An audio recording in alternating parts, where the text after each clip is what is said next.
급격하게 두께감이 낮아졌어요. 움푹 파여 있는 것도 굉장히 많이 좋아졌습니다. 전체적으로 피부가 균일하고 깔끔해졌습니다.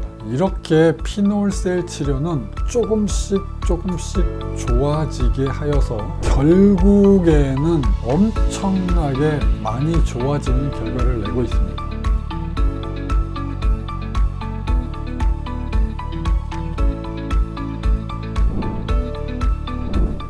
안녕하십니까. 화상흉터센터 서초미소사랑의원 원장 서정권입니다. 오늘은 어릴 때 교통사고를 당해서 화상흉터를 입은 환자를 소개시켜 드리겠습니다. 이 환자분은요, 대학병원에서 흉터 축소 수술을 받으셨어요. 어디에 흉터가 있냐면 위쪽 팔에 이렇게 흉터가 이렇게 생겨 있습니다. 사고로 된 거고요. 겨드랑이 쪽으로 보면 좀 구축이 생겨 있고 조직 손상이 있어서 여기 보면 움푹 파여 있습니다. 요 밑으로 이렇게 라인 하나가 있죠. 줄. 요게 봉합한 자국입니다. 수술 자국이에요. 그 옆에 보면 실이 이렇게 지나간 자리가 이렇게 조그맣게 구멍이 나 있습니다. 이 환자가 지금 20대 중반의 남성 환자였는데 저한테 어머니하고 같이 와서 고민을 하시고 저희 병원에서 이제 치료를 하기로 결정을 해 주셨습니다. 자, 그래서 제가 치료를 하는데요. 자, 이 환자분은 붙이는 테이프에 알러지가 있다고 그렇게 말씀하셨어요. 그게 꼭 알러지가 아니고 그냥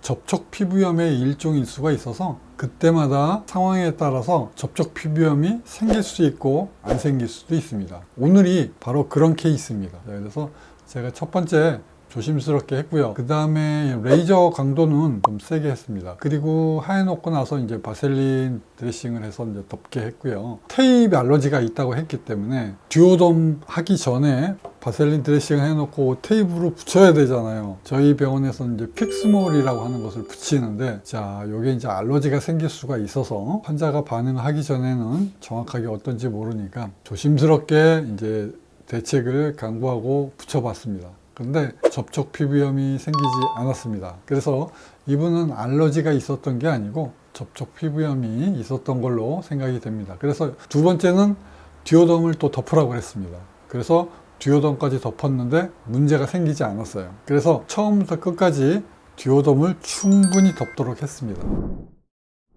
첫 번째 치료가 이분이 12월 달에 했습니다. 연말에 했고요. 두 번째 치료를 하러 이제 나왔습니다. 환자분이 3월 달에 오셨습니다. 이렇게 구멍 자국이 나 있죠. 제가 환자분들한테 항상 말씀을 드려요. 치료하는 내내 구멍 자국이 나 있게 됩니다. 그래서 그거를 좀 참으셔야 됩니다. 항상 그렇게 말씀을 드려요. 근데 한 달, 두 달 지나가면 그 말을 까맣게 잊으시더라고요. 그래서 오늘 다시 한번 말씀드리겠습니다. 이 피놀셀은 구멍을 내놓으면 금방 없어지는 게 아닙니다. 이 구멍이 생각보다는 아주 큰 구멍입니다. 흉터를 없애기 위해서 제가 미세 현미경 있죠? 미세 현미경을 이렇게 쓰고 하나씩 구멍을 만들어요. 한 개씩 구멍을 뚫다 보니까 시간이 뭐 말도 안 되게 너무 많이 걸립니다. 일반 레이저를 하는 게 아니고 이건 거의 수술 수준이에요. 이렇게 구멍 자국이 나 있는 상태로 이제 3월 달에 왔죠. 자, 이 상태에서 다시 치료를 하는 겁니다. 제가 지난번에 붙이는 테이프에 알러지가 안 생겼다고 그래서 환자한테 아마 테이프에 알러지가 있는 게 아니고 붙이는 접착제에 접촉 피부염이 일시적으로 있었던 것으로 추측이 됩니다. 그리고 앞으로는 걱정하지 않으셔도 됩니다. 그렇게 말씀을 했습니다. 두 번째 치료부터는 이제 조금씩 강도를 낮추어서 했습니다. 세 번째는 5월 달에 이제 했습니다. 두 달 만에 이제 오셨네요. 조금 얇아졌어요. 자, 처음 사진으로 다시 돌아가면 이렇게 질감을 바꾸어 나간다는 게 이렇게 두께를 없애고 움푹 파여 있는 부분이 이렇게 살이 채워져 가고 있는 것, 이게 사실은 불가능하죠.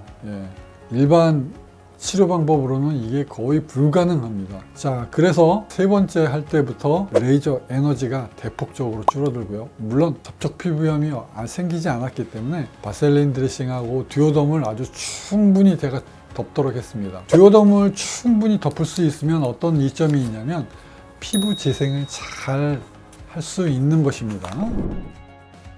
이제 네 번째 보겠습니다. 8월 달에 왔는데요. 3개월 만에 왔습니다. 급격하게 두께감이 낮아졌어요. 자, 그리고 움푹 파여 있는 것도 굉장히 많이 좋아졌습니다. 전체적으로 피부가 균일하고 깔끔해졌습니다. 그 다음에 어떻게 해요?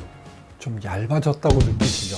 그래가지고 기분이 좋게 5번째를 했습니다. 에너지를 많이 낮추어서 이제 마지막 치료를 했습니다. 이 사람이 치료를 할 때 원래는 3개월 만에도 나오고 그랬기 때문에 이제 10개월째가 걸린 겁니다. 원래는 2달 만에 하면요, 8개월이면 치료가 5번째를 하게 됩니다. 약간 염증이 있어요. 그런데 두께감이 없이 이렇게 얇은 상태에서 이렇게 붉어지는 것, 빨개지는 이러한 염증을 제가 굉장히 좋아합니다. 왜요?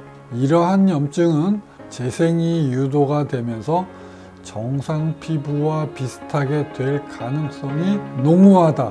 정상 피부와 비슷하게 될 가능성이 아주 높다. 그래서 제가 굉장히 좋아하는 경과 사진입니다. 그리고 이제 딱 1년이 지났습니다. 1년. 그 사이에 2달 간격으로 계속 CO2 프락셔널 레이저를 가지고 재생만 했어요. 자, 1년 동안 재생을 했습니다. 자, 10월 달 사진이에요. 1년 지나서 9월 달 사진입니다. 오른쪽이 재생을 5번을 더 했습니다. 자, 어떻게 됐어요? 야, 귀신같이 이렇게 얇아졌습니다. 여기 움푹 파인 거 있죠? 위에 많이 좋아졌어요. 밑에 여기 줄로 있던 거, 두꺼운 거, 그 다음에 옆에 여기 봉합 자국 많이 좋아졌어요. 엄청 좋아졌습니다. 물론 지금 이제 레이저가 완전히 다 끝나지 않았기 때문에 전체적으로 붉은 자국이 살짝 남아 있습니다만, 이 붉은 자국은 그냥 없어집니다. 교통사고로 화상 흉터를 입고 대학병원에서 축소 수술을 하고 이제 20대가 되어서 저한테 화상 흉터 치료를 받은 환자분을 오늘 소개시켜 드렸습니다. 이렇게 피놀셀 치료는 조금씩 좋아지게 하여서 결국에는 엄청나게 많이 좋아지는 결과를 내고 있습니다. 최소한 60% 이상, 80%까지 흉터를 없애는 효과가 있습니다. 화상 흉터 하나만을 치료하는 서초 미소사랑 의원에서는 어떠한 화상 흉터든지 저에게 맡겨주시면 제가 여러분의 흉터를 확실히 치료해 드리겠습니다. 화상 흉터 센터 서초 미소사랑 의원 원장 서정권입니다.